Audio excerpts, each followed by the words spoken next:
ગુજરાતમાં હવામાન વિભાગની આગાહીની વાત આવે, હવામાનની આગાહીની વાત આવે ત્યારે અંબાલાલ પટેલનું નામ ન આવે તેવું ભાગ્ય જ બને. વર્ષોથી ખેડૂતો વચ્ચે વિશ્વાસનું પ્રતીક બની ગયેલા અંબાલાલ પટેલ ફરી એકવાર ચર્ચાના કેન્દ્રમાં છે.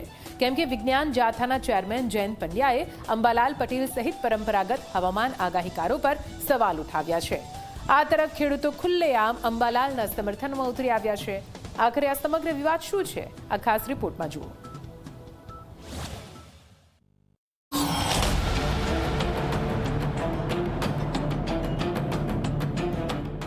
આ આગાહીકારોના વર્તારા બંધ થઈ જાય તો સમાજ કે ખેડૂતને કોઈ પણ જાતની નુકસાની થતી નથી. તો અમે આગાહી ખેડૂતના હિત માટે કરીએ છીએ.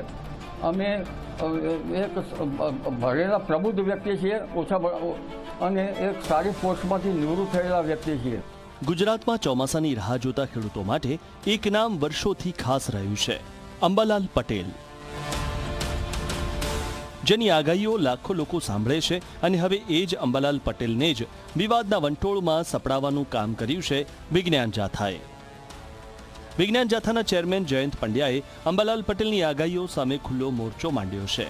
જયંત પંડ્યાનો દાવો છે કે હવામાન વિશે કરવામાં આવતી આવી આગાહીઓથી લોકોને નુકસાન થાય છે અને વૈજ્ઞાનિક પદ્ધતિથી થતી આગાહી સિવાયની આગાહીઓ પર વિશ્વાસ ન કરવો જોઈએ. આ આગાહીકારોના વર્તારા બંધ થઈ જાય તો સમાજ કે ખેડૂતને કોઈ પણ જાતની નુકસાની થતી નથી. બધા બોગસ આગાહીકારો સાબિત થયા છે. આપણે જોઈએ છીએ કે ઘણા સમયથી, વર્ષોથી અંબાલાલ પટેલ નામના શખ્સ છે, એ વારંવાર આગાહીઓ કરતા હોય છે. એની એક પણ સાચી નથી પડતી. વાવાઝોડાની વારંવાર કરતા હોય છે, તે પણ સાચું પડતું નથી. અને એની જે ભાષાથી પણ લોકોને સમજ આવે તેવી નથી. તો એને ઉંમરને ધ્યાનમાં રાખીને આ જે આગાહી કરવાનું બંધ કરવું જોઈએ. જયંત પંડ્યાએ એટલું જ નહીં પરંતુ અંબાલાલ પટેલની આગાહીઓની વિશ્વસનીયતા પર પણ સવાલ ઉઠાવ્યા અને કહ્યું કે ઘણી આગાહીઓ સાચી પડતી નથી. પરંતુ આ નિવેદન બાદ અંબાલાલ પટેલે પણ મૌન તોડ્યું. હું એગ્રીકલ્ચર ખાતામાં સર્વિસ કરતો હતો.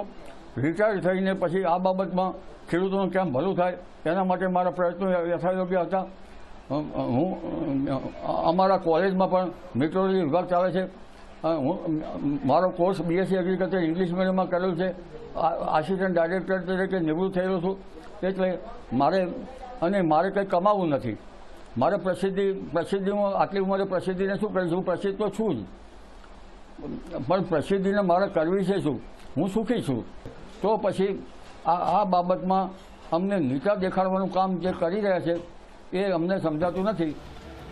અંબાલાલ પટેલનું કહેવું છે કે તેઓ ખેડૂતોને નુકસાન પહોંચાડવા નહીં પરંતુ લાભ થાય તે માટે આગાહીઓ કરે છે. તેઓ ખગોળ વિદ્યા અને વિવિધ અભ્યાસના આધારે આગાહી કરતા હોવાનું તેમણે કહ્યું અને પોતે કોઈ અંધશ્રદ્ધા ફેલાવતા નથી.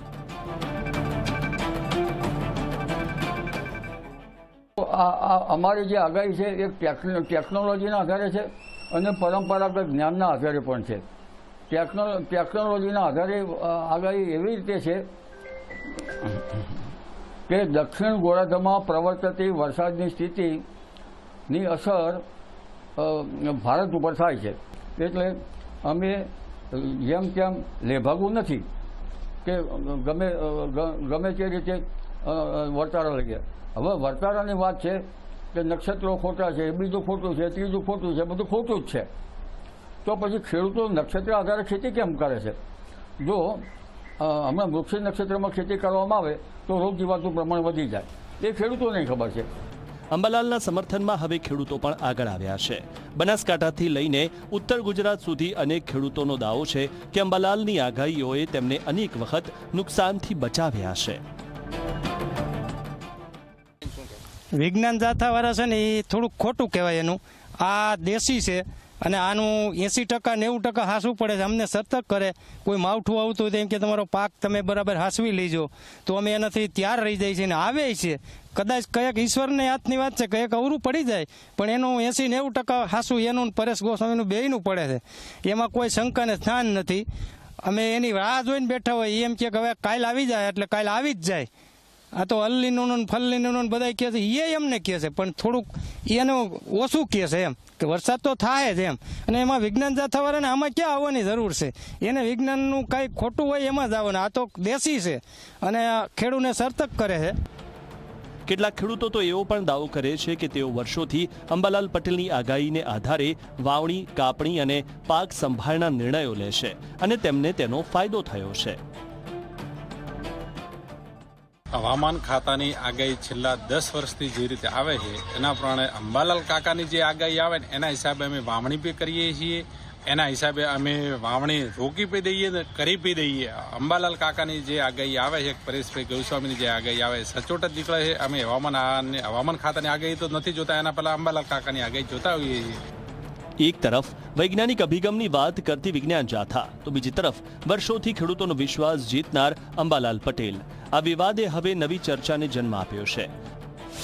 સવાલ એ છે કે ખેડૂતોના અનુભવને વધુ મહત્વ આપવું કે માત્ર વૈજ્ઞાનિક મોડલ્સને. અને સૌથી મોટો સવાલ, આ ચર્ચામાં અંતિમ નિર્ણય કોનો માનવો? લગ્ન હોય છે ને ત્યારે અંબાલાલ કાકાને પૂછવું પડે છે કે કઈ તારીખમાં વરસાદ કે માવઠું નથી. બધી વાતમાં હિરેન પંડ્યા જે છે એમને કહી દઉં કે બધી વાતના પુરાવા ના હોય, દરેક વાતની મશીનરી ના હોય, મા બાપના આશીર્વાદ હોય, એનો કોઈ સર્ટિફિકેટ ના હોય, એ અંતર આત્માથી મળતું હોય ને એ ઉપરવાળા ભગવાન તરીકે બધું થતું હોય. એના તમે કોઈ કેમેરા લઈને ઉભા રહેશો તો એની અંદર કોઈ રેકોર્ડ ના થાય. એ મહેરબાની કરી અને આવા કોઈ સેવાભાવી વ્યક્તિ ઉપર કોઈ લાશ લગાડનારા હોય તો એવા લોકો મહેરબાની કરીને કહું છું કે તમારું વિજ્ઞાન તમારી જોડે રાખો. હાલ જયંત પંડ્યાના નિવેદન બાદ શરૂ થયેલી ચર્ચા હવે ગામડા સુધી પહોંચી ગઈ છે. અંબાલાલ પટેલના સમર્થનમાં ખેડૂતો ખુલ્લેઆમ બોલી રહ્યા છે અને હવામાન આગાહીને લઈને વિશ્વાસ સામે વિજ્ઞાનની આ ચર્ચા આગામી દિવસોમાં વધુ ગરમાય તેવી શક્યતા છે. Bureau report, Zee media.